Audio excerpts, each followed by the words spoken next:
Damn. Yes, we are live, everybody. It's coming in hard. That is coming in hard. Yes, the People's Pre-Fight Show is live here on the MMAfighting.com YouTube channel. UFC Vegas 47 is kicking off in around 30 minutes from right now. And it's going to end with an intriguing middleweight bout between Jack Hermansson and Sean Strickland. And we're here to talk all about this card with all of you because it's your show. Welcome, everybody. I am Mike Heck. Hope you're having a wonderful Saturday. And we got the Prince of Positivity here as well, Mr. Alexander K. Lee, joining us from Canada. I am so excited for this card. Am I the only one? We were having a lively pre-game discussion, guys. I'm going to throw up a poll. You know what? Don't let me decide whether you should be excited. I'm going to throw up a poll on a scale of 1 to 10, 10 being the highest, 1 being the lowest. What is your level of excitement for this card, guys? So I will toss that up there, and I will update you all on the results soon. But thank you for tuning in. Yes, and on the ones and twos, Mr. E. Casey Leydon. Hello, sir. Good afternoon, good noon, good morning, wherever you are in the world. Good night. How are you? glad you joined us for our 30-minute pre-fight fan question and answer. This is wonderful. That's right. You sound like the Truman Show. Good afternoon, good evening, good night, good morning. All the times of the day are covered. So if you're new to the People's Pre-Fight Show, it is exactly what it sounds like. You guys put in the questions in the comments section. We pull them on the screen. We answer them as best as we can. And let's get after it. Boom, boom. Let's get after it. All right. Check out the poll. Make sure you get your votes in. We'll tally those up at the end of the broadcast. And we'll let you know when the fighters are starting to make the walks to the octagon. Yeah, that's a dirty question. Hold on. Uh-oh. Wait, I just lost it. All right. Here we go. Let's get to the obvious. Let's get to it. Joseph Boza, should ESPN be nervous if Sean wins? Because I could see him main eventing an ESPN card, especially after his interview with Megan O'Leary yesterday on UFC Live. I will admit, I did not see this interview with Megan O'Leary. Oh, what is on that? UFC Live. I don't know about that one. Is that do you know anything about this? We are uninformed. Oh my gosh, what did he do now? Yeah. But you know what? I read that I wasn't shocked or anything. Like I was like, okay, I assumed. I think it's the assumption it's going to be something wild. But yeah, should ESPN be nervous? Oh no, he's so what when he did the first time he really started causing problems, for lack of a better term, was it after the Uriah Hall win, or was the win before that? Not really sure. And it was during a post-fight interview, right? Like that he made was it during a post-fight interview, or was it backstage scrum where he made the I want to fight someone and I want to actually kill in the octagon? That was. Yeah, I don't know if he said that in an interview. I think that was in scrum. Okay, so that was in the scrum after.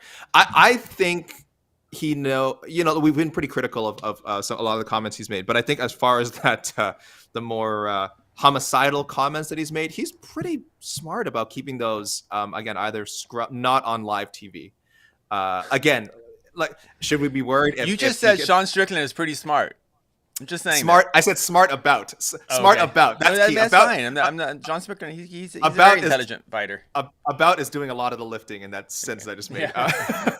But no, yeah. Look, anytime you give someone a greater platform, yeah, of course you should be worried that too many people are going to find out about some of the more unsavory sides of their personality. But I do think he, like I said, for the most part, has been able to keep that under wraps. His social media, again, story entirely, but the UFC and ESPN for the most part don't police that sort of thing, or at least they haven't seemed to be doing so with him. So I don't know if ESPN will be that nervous.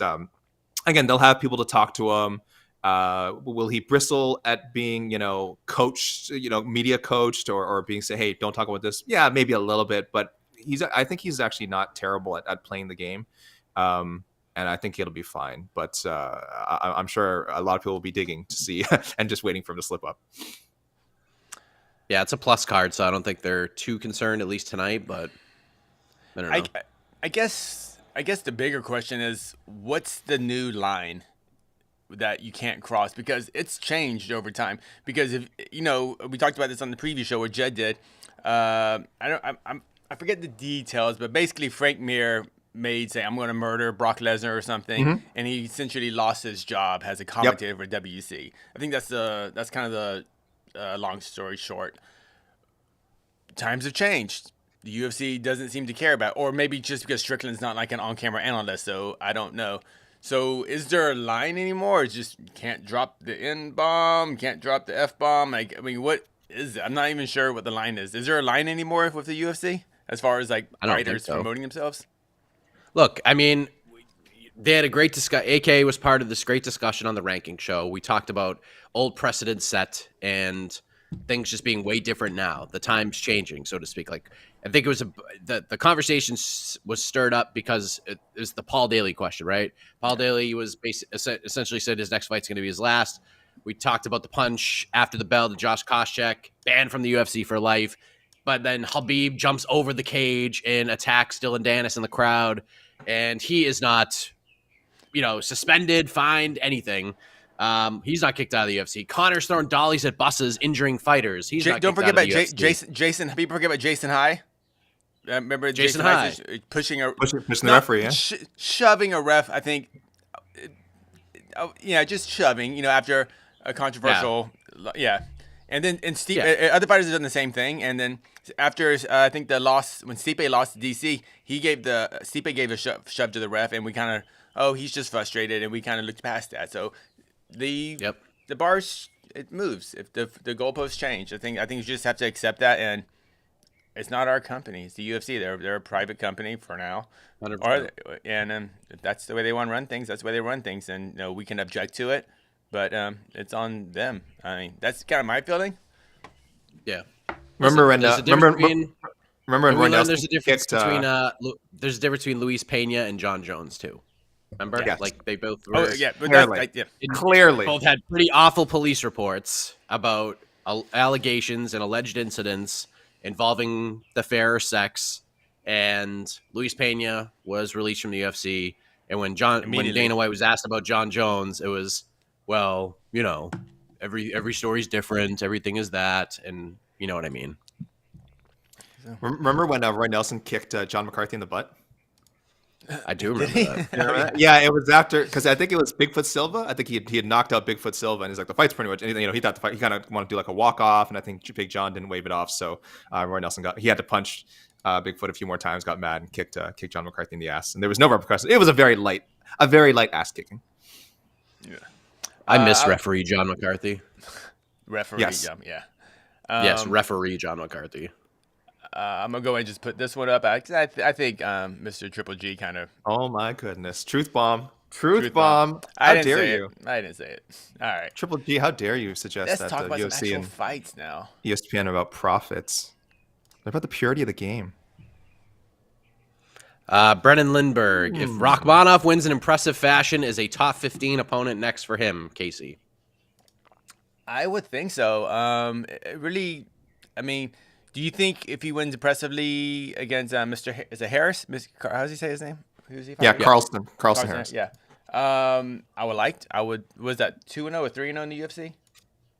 It'll be 3-0. 3-0. If he finishes, it'll be 3-0 with 3 finishes. Yeah, I would. Yeah, especially if a win over someone like Oliveira too. It's like almost Oliveira was like seemingly his toughest fight. His very first fight. So I would expect a top 15 fighter for him. Now, if the UFC can actually book it, that's a different thing because it's not. I mean, someone's gonna have to face an up and coming prospect who's behind him. So Rachmanov versus Neil Magny if he wins impressively. Oh, poor Neil Magny. Yeah, Magny's this is a tough fight, one, doesn't he? He does. This is a tough one. He, because welterweight has again historically been a deep division, so it is a bit hard to make upward mobility. I'm just kind of looking at some of our rankings, guys who'd be ahead of him right now. Like Jeff Neal could be in there somewhere, like as far as potential opponents for Shavkat down the road. But then you're going higher than that. Then we're talking again Chimaev, Masvidal, Luque, Thompson, Wonderboy. So he's not getting any of those guys. Chiesa, Brady, maybe Chiesa. So it's certainly, he's certainly within that range. I do think it'll be more dependent on who's free, I should say. Is he ready to fight a top 15 guy? Yeah, definitely. If he has an impressive win over Harris, which is not guaranteed, by the way. because I'm very high on Carlson Harris. So I have picked Rachmanov, but I don't think that this is like let's get Rachmanov to 3-0 here. I don't think this is that kind of matchup at all. I think it's potentially a tough one. But if he does blow through him, clearly he is ready for a top 15 guy. Is he ready for a top 15 ranking? I don't know. He needs to win this. Yeah. Well, our own Jed Meshew already has him in there, so he might be top 10 once Jed's done with him. But he would need to be. I would say like Chiesa, Brady, someone like that, someone above him, Jeff Neal, to maybe help a spot. It's tough. It's a deep division still. Yeah, he's close. Throw him in there with the Tim Means or something like that. That would work for me too. It's if he wins in impressive fashion, they'll do their best. But again, we talk about this with guys like Marab and others. Not a lot of welterweights are going to be like, yes, I get to fight that guy. Woohoo! Let's do it. I guess that's what I was more getting to. It's not the fact that he doesn't deserve a top 15 guy for victory. It's just, is anyone going to be willing to sign that line, the dotted line? That's why I kind of threw someone like Magny out there, because he was willing to fight someone like Hamzat. Now, will Rachmanov have the same buzz, the same kind of the fan push, promotional push? Who knows? But yeah, the UFC will offer him up to Leon Edwards. Don't sleep on Carlson Harris, everyone. By the way, don't sleep on Carlson Harris. No, it's good. It's a really good fight. No, you guys know. I got to tell our viewers and listeners. All right, here we go. Rolo Tomasi, do you guys think Maximov being in the co-main event is due to his skills or being friends with the Diaz brothers? He's so new in the UFC and already co-main eventing. All right. Well, we were just talking. We talked about this before we went in there. First of all, we've said this before on other shows, but we should repeat it, guys. Every fight that goes on second last is not technically a co-main event. If you want to call it like penultimate or just the second last fight, I mean, there's some prestige, but it's not really a co-main event. It's just a fight that they happen to book. Again, second to the end tonight. So if you want to give the guys kudos for getting a co-main event spot, go ahead. But I don't think they necessarily deserve that pressure of like, oh, they should perform because they're co-main event. It's not a co-main event. Not every fight that's second is a co-main. So, but as far as it being so high on the card, yeah, I mean, Nate Diaz or Nick, maybe both will probably be in his corner. That's always a good thing to have on ESPN Plus. And there's a lot of hype around this kid. He's a great grappler. Striking game still coming along, but excellent jiu-jitsu, undefeated, which is always nice. And he was a fight finisher, I think, for the most part before making his debut. But he won that fight with Cody Brundage, which was fine. It wasn't like a beautiful fight, but he won. Now he has another tough opponent in Puna Soriano, kind of a grappler-striker matchup. So for me, I was saying before the show, I would have actually put this on the prelims. I would bring this Maximov guy along slowly and not kind of have him perform under this slightly brighter spotlight. But I understand why they did it, and again, the order of this card doesn't particularly matter that much, if we're being honest. So good for them for getting the quote unquote de facto co-main, but it's not really a co-main event. Yeah. Just remember, by the way, about Maximov, he won his Contender Series fight at heavyweight. Like, he was a middleweight who fought at heavyweight because his opponent fell out. And the heavyweight's opponent fell out. So he was like, you know what? I'll just fight this dude at heavyweight to get my spot, to get my opportunity. He won the fight, and he still won, which is crazy. So the guy's a fighter. He's a gamer. I mean, he's all those guys. I mean, Chris Avila, Nick Maximov, there's a little bit of that DS swagger to all of those guys. There's all, like, they kind of sound alike, and they say a lot of the same things, and there's nothing wrong. There's no mimicking thing. It's just being around each other so long. Yeah, I mean, it just doesn't surprise me at all. And it's a good fight. Puna's always exciting. Good bounce back. And I don't know. I think Maximov, if he gets out of the first round, can win this fight. I know a lot of people are sleeping on him. He's the dog. He should be the underdog, but Maximov is a grueling fighter, man. He is a grinder, and the longer the fight goes, the better he gets. So if Puna could go out there and just starch him in the first round, he's done that to many other guys. But if Maximov can survive that early storm and get to the later rounds, get to the second round, get to the second half of the fight, he's got a good chance to win this fight, in my opinion. I would agree, mostly because we just don't know very much about Puna's. I had to say his name. Is it Puna? Yeah, Puna. Yeah. Puna? Okay, Puna. Oh, Puna's his nickname. Okay. Puna's cardio, because all his victories have been the first round pretty much, and his only loss, he lost a decision to a very talented Brendan Allen.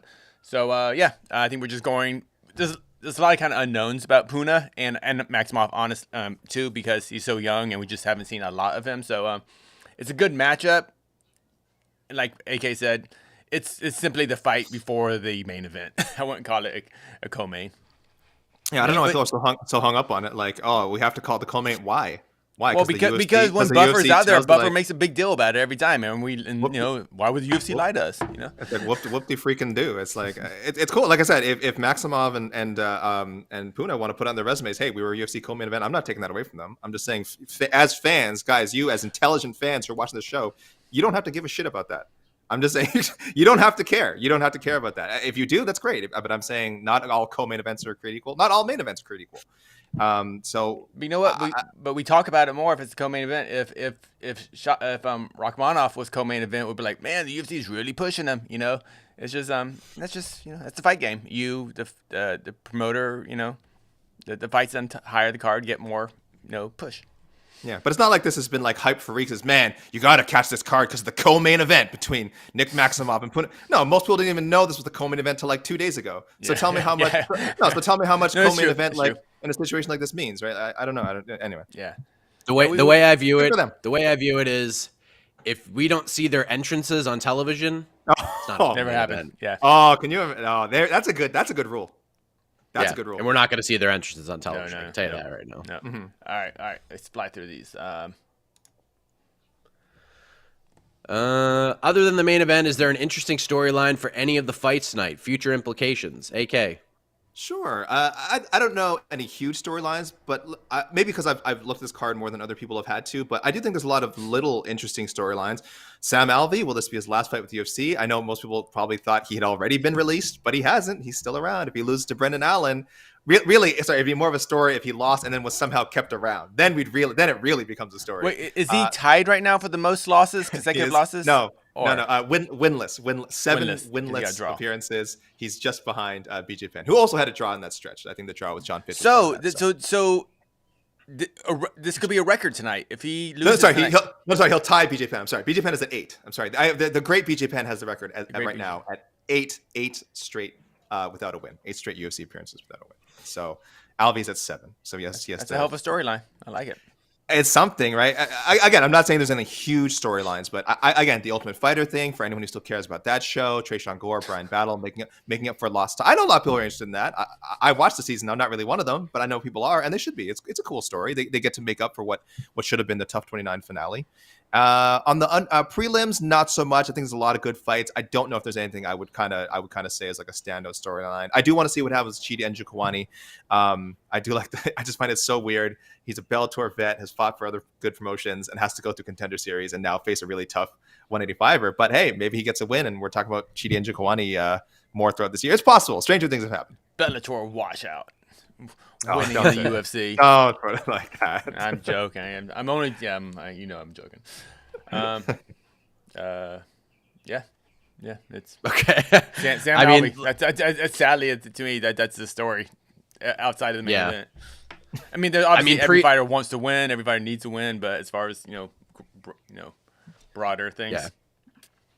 Dawodu Trezano is interesting. I do like that. Yeah, that's a good fight. Good future fight. I mean, for me, just being like a prospect guy, Jailton Almeida getting in there is always fun. He should. This is a good matchup for him to do really well with. But Danilo Marquez has pulled off upsets before, so I like this spot for him. I am interested to see Phil Rowe and see if he can continue this surge. Jason Witt is a very grueling fighter. So, but Phil has like an 11-inch reach advantage, which is insane. The dude is humongous for 170 pounds. And then Dennis Bonder's fighting tonight. He's always fun to watch. So, submission specialist, dude is a wizard on the mat, and he's just a finisher, man. So, I'm excited to see those guys fight. And then Castaneda Miles John's criminally overlooked on this card.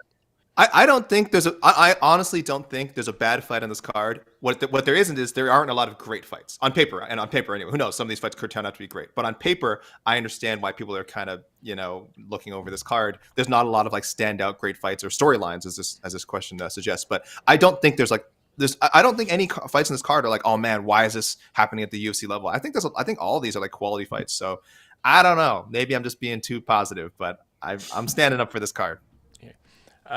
Ignore the username on this one, but actually I want to talk about this next fight. Our pal Haywood. Who y'all got in the Davis Stoliarenko bout? Happy B-Day, AK. I actually love this fight because when both of these fighters, when they have the wrong opponent, they can be in very boring fights. But if the right opponent, both these women they would just brawl like wild animals. And Alexis Davis loves to brawl, even though she's a grappler. And Stoliarenko, like, if you saw her UFC fights haven't been crazy, but if you've seen some of her Invicta fights, they were just nuts. And I'm just hoping these two women just go crazy tonight and just like, I just hope this is a bloodfest tonight because I mean Alexis Davis clearly past her prime. I think she's been one of the best bantamweights for years, but I just think she's not there anymore. But I am low key excited for this fight. It could be awesome. It could suck too. Yeah, I'm going with Dave.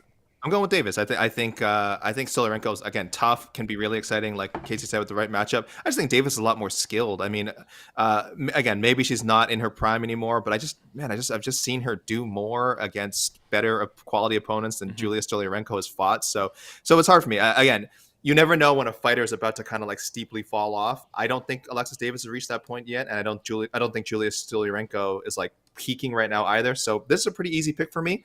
But by the end of the night, I could very much be eating my words, and we could be saying, Julia Stoliarenko's one to watch. Is this the end of Alexis Davis? I hope that's not the case, but it's certainly possible. I just want to read one of the comments. I think this is very accurate. Kyle Johnson in the comments says, this is the UFC equivalent of a Strikeforce Challengers card. I think that's the right way to look at it. I actually like that. I think it's a little better than that. It's better than that, yeah. I don't know. I think this is a strike. I think this is a Strikeforce Challengers card. I think relative. Strikeforce Challengers cards are really good, by the way. They have cards of like. I'm not undermining the Challengers cards, but I think it's a little bit better than that. I think relative to like, again, the level that people think a UFC card should be at, like the standard they think a UFC card should be at. I agree. You could call this a Strikeforce Challenger show, and I think people by now are used to or should get used to the fact that some of these cards that are ESPN Plus only are kind of these low level developmental cards. Again, they want to have 48 some cards a year, so you're going to end up with cards like this. And I think this is actually one of the better ones. But I think calling it a Strikeforce Challengers thing is actually like a really good way to describe it. I think I Daniel Cormier, former Strikeforce Challenger. Ronda Rousey, former Strikeforce Challenger. Tyron Woodley. But they were all like 1-0, 2-0. You know what I mean? Yeah, they started there. That's like a good Contender Series card is like a Strikeforce Challengers card. Up and comers trying to make that next step into the main card. I think that's into lower, the real though. Strikeforce card. I think that's is lower. It, though? Yeah, because like Casey said, a lot of the guys who were put on Challenger shows eventually became something. I don't know about Contender Series. The jury's still out on some. Luke Rockhold's a Challenger fighter. Yeah, right. I mean, look, the Challengers presented a couple handfuls. So is the Contender Series. But relative to the amount of Contender Series cards they've had to how many guys have broken through, it's such a small percentage. I think Challengers has a better success rate, right? Right. How many years do they do Challengers cards? I have no idea. I was at a lot of them. I don't know. but I think that's the phase we're in with UFC now. I think these are the Challenger Series. Yeah, we're still doing the Ultimate Fighter. Yeah, we're still doing the Ultimate Fighter. Why? Where's my Ultimate Fighter question? We're doing the Ultimate Fighter. Let's get to it. We're doing the Ultimate Fighter. We're doing Looking for a Fight, and we're doing the Contender Series. Where's the Ultimate Fighter question? I didn't see it. I didn't see one. Someone asked.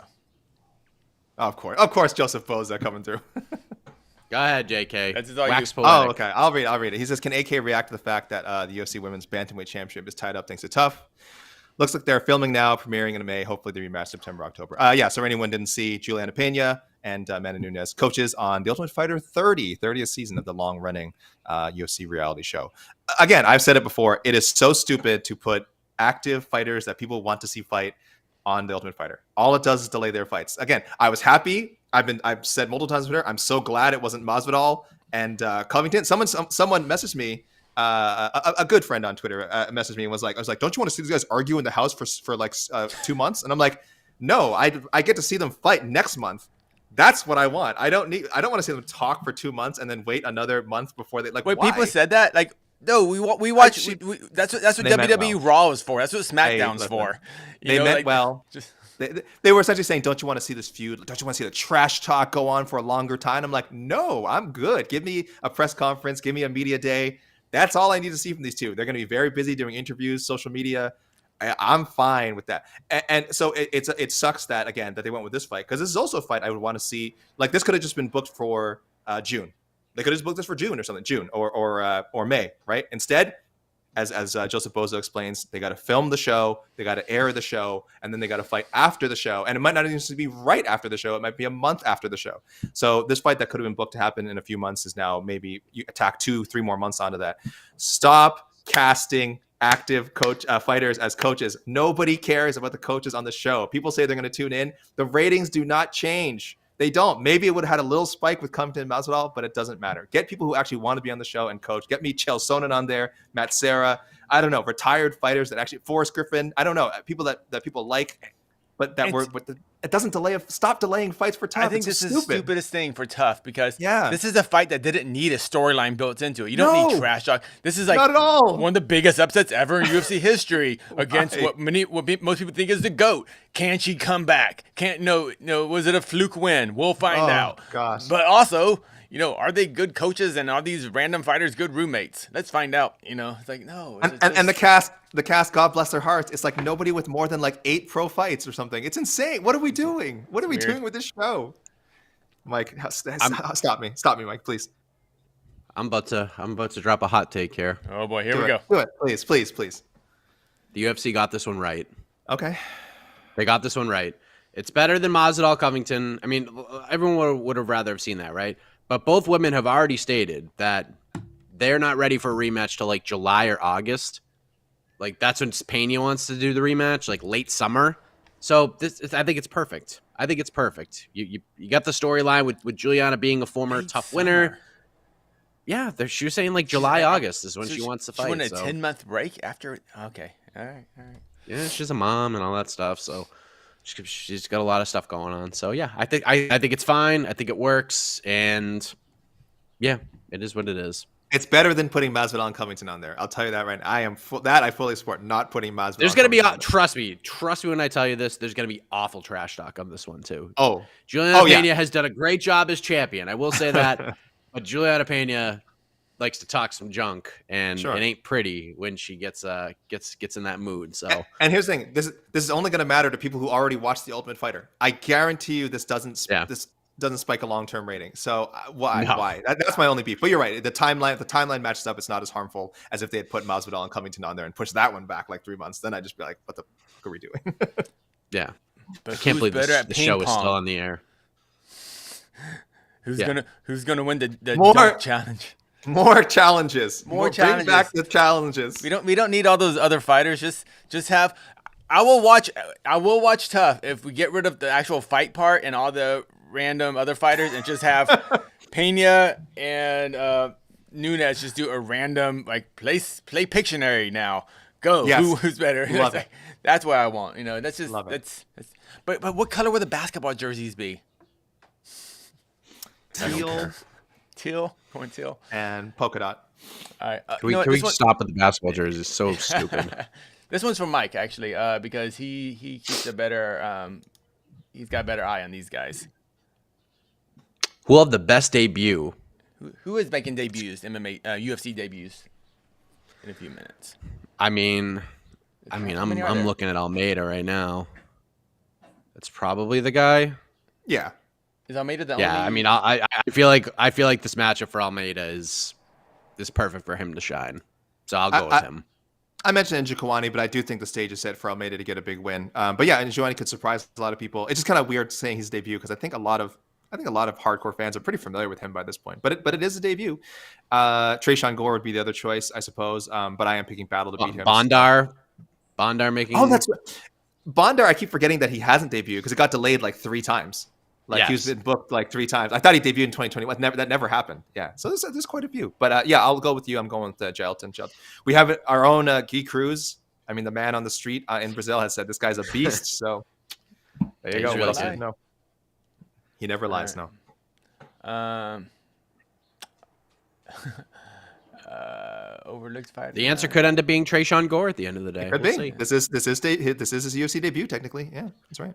I mean, if his abilities equals the belief he has in himself, this guy is going to fight for a title by the end of the year, Trayshawn Gore. The confidence this guy has is unbelievable. Does Rakhmonov deserve the hype in your opinion? Yeah, sure does. This dude is a monster. So we'll see. I mean, we'll definitely know the answer to that question at the end of this fight. But if he goes out there and just rolls Carlson Harris, then, I mean, yeah, this guy deserves the hype. I mean, Kazakhstan. Kazakhstan he's just MMA run away with two. He's run away with two, like, dominant wins against like some good fighters. They haven't thrown him crumbs. They've thrown him like some good matchups.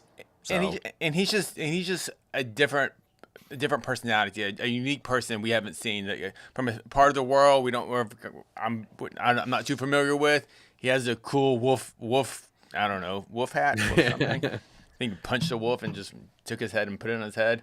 And yeah, he seems cool. But maybe Khamzat X Shavkat. It's just fun to say. Yeah, it's just fun. Yeah, that's, you know what? If we actually do get to a big, I don't want to say necessarily them both fighting for a title, but a big fight like this, and it's a main event of a good fight night. I think that's just kind of awesome, and just the spread of mixed martial arts in the world, actually, more than anything. How these two fighters from the other side of the world, who basically we're very unfamiliar with, their lives and just how they were raised, and all of a sudden we're like, yeah, that's what I want to see fight on Saturday night. I just think that's awesome for mixed martial arts in general. So I hope we see it. I hope wish success to both those gentlemen. They're both awesome fighters, and just the growth of mixed martial arts throughout the world. I think it's pretty awesome. Yep. Agree. Where are we at in the fights, Mr. Heck?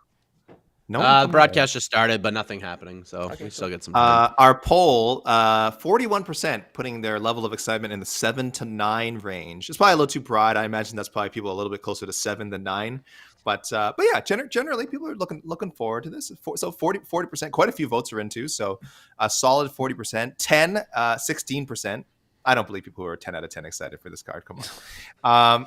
4 to 6, 31%, and 0 to 3, 13%. So yeah, people are about in the middle, which is where they should be, somewhere in the 4 to 9 range primarily, but probably closer to 6, 7. Well, Strickland talk trash in the cage tonight. I always appreciate that as long as there's no cursing. Yes. David. There's no doubt about it. He'll be talking tonight. I don't think he's a trash talker. I think he's more of a motivator. He's just a talker. Yeah, he's just like, because he's everything. He doesn't like punch someone and say, you suck, you're horrible at this. He's all like, let's go, let's do this. I don't think that's trash talk. But when he talked tonight,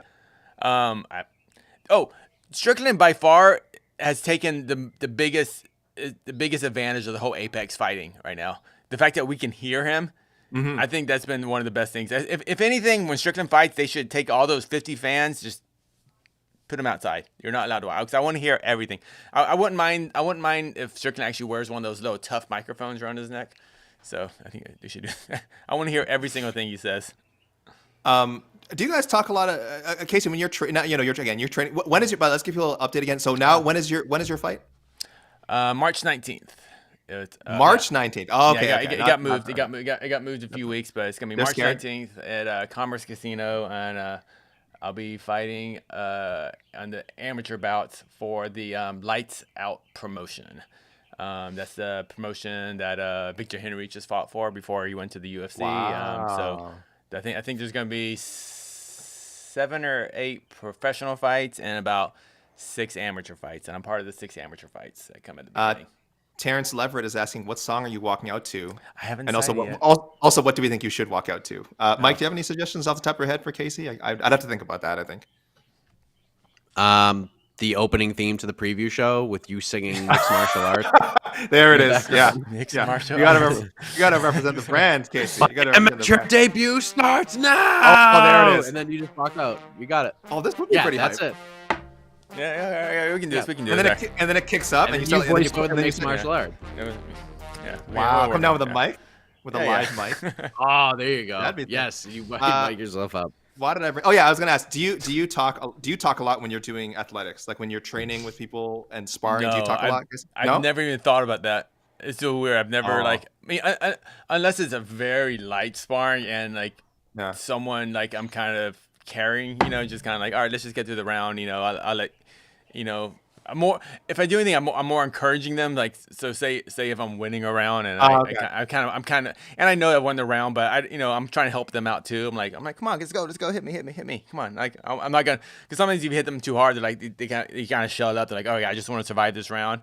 So as the person winning the round, you don't really get very much out of it. So like, okay, I'll just work on my defense, so, but as far as like, you suck. It doesn't, I don't know. I haven't, but I do, because I am going to start going to some kind of other random gyms pretty soon. Not totally random, but and start sparring with people like I've never really worked with. And I'm kind of interested in running to someone that comes at me like Sean Strickland would, rather than me being the talky person, but someone talky to me. Because I remember when Musasi fought King Mo. I mean, by the time Musasi already had a long career in Dream and a kickboxing career, and he was just kind of throwing. He was just, because King Mo was kind of talking a lot of smack, because King Mo's a pro wrestler at heart and he wants to sell the fight. He was just kind of, he's like, I've never had someone be so mean to me before a fight.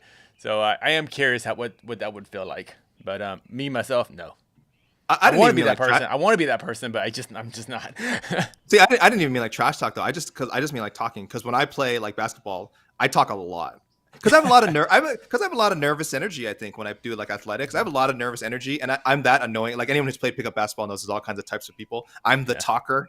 Everyone knows that one guy. Yeah, he talks to his teammates. He talks to the other team. He won't shut up. He's calling out plays when he's not calling up, or not plays, but like saying like, like communicating with everyone. And then even when he's not doing that, it's just like talking about, good shot. I'm that guy. So I'm the worst. I talk a lot when Are you a motivator? Are you kind of like? I think so, but I'm probably just annoying people. Like I think I'm motivating people. I'm probably just annoying the crap out of them. So I'm a talker. So like when I see like Sean Strickland and Kevin Holland and other guys who are just kind of like chatty, just kind of like not necessarily trash talking, but just chatty, I kind of understand it. And they're on a whole other level. Like I can't imagine the anxiety and nerves that you must have going into a fight. So I'm always amazed that more fighters like don't talk, just kind of just talk about whatever when they're in the cage, because it must be so, again, just so nerve wracking. So so they seem more, in a way, more normal to me when I see a Strickland or a Holland. So that's right. I don't know, Mike, are you talking a lot when you play sports? I used to talk a lot of crap playing baseball. I can see that. Wow. Yeah, I would always say things. Yeah. Like when you're batting, or like to the pitcher, or like or like when you're in the field, or what do you mean? Like how I mean, I definitely do when I batted. Like if I fouled one back to the fence and like just missed one, I'd like look at the pitcher and like smile. You got lucky. I got you. And things like damn. Oh yeah, I used to, like when I was playing short, I would always like say things to the pitcher, but always talk about like how terrible the hitter was. Like wow. I'm an intense ball player. I could say that. I'm an intense ball honestly, player. I kind of admire Strickland, the way he can talk all that trash, because I'm still at that level of experience where like I don't have enough confidence in my cardio to even waste a breath, to be honest. Because cardio is such like a weapon in mixed in MMA that I could see just talking, just like it's like I can't imagine even wasting that energy, because you feel like you need every single breath for a fight. So I love, of all the issues of Strickland, the problematic things of Strickland, him talking crap in the cage is not in your, that's right. That's one of the best parts about him. All right, here we go, gentlemen. We got Bondar getting ready to get into the cage. Let's do our quick picks for the main card. Casey, Arosa versus Peterson. Oh, Arosa. I love Juicy J. Big fan of Juicy J. Okay. Arosa by, what did I say? Decision. Rosa, I think I got third round finish. AK, Brian Battle versus Trayshawn Gore, the actual tough finale fight. Battle, submission, round 2. Casey. I like Battle also. I'm going Trayshawn Gore. I just have to go with the confidence until he proves the otherwise. Sam Alvey versus Brendan Allen. Casey. Brendan Allen on 4 minutes notice, wherever. AK. Brendan Allen, submission. Again, round 2. I'm going all submissions tonight. Brendan Allen, submission, round 1. Shavkat Rakhmonov, AK versus Carlson Harris. Submission, round 3 for Rakhmonov. Casey. Rachmanov submission round 1. Woo! I have Rachmanov second round TKO. AK Puna Soriano, Nick Maximoff. Soriano KO, TKO, second round. Casey. Soriano, in a very exciting fight, will win a decision. I got Maximoff decision. Main event, Jack Hermansson versus Sean Strickland. Casey. I'm going to upset. Hermansson, submission, round 5. Wow. 5th Late round submission. That'd be crazy. Wow. That'd be wild. AK. Boring. Yeah, I'm going boring. Strickland 5 round. Convincing 5-round decision. Same. Strickland decision. But a Hermansson win would not surprise me. Okay? I think everyone's sleeping on Hermansson. I think he's got to get it done early. But if he gets a 5th round submission win, that'd be massive. So there you go. Malcolm Gordon about to step inside the octagon. First fight at 125 pounds about to go down. It'll end in the middleweight division with Hermansson versus Strickland. And when that is over, we'll be back here live for the UFC Vegas 47 post-fight show. Thank you for bearing with my awful congested voice. It's just awful. And I'm trying not to sound like Hawani. Jeez. I know. Look at me. Yeah, all those stupid comments. Hector's trying to sound like Helwani every time he talks. I've been talking like this my whole life. Crazy people. I just don't have the Boston accent anymore that I gave up when I got into the radio business. So, all right, we're out of here, you crazy folks. For Casey, for AK, I'm Mike Heck. Enjoy the fights, everybody.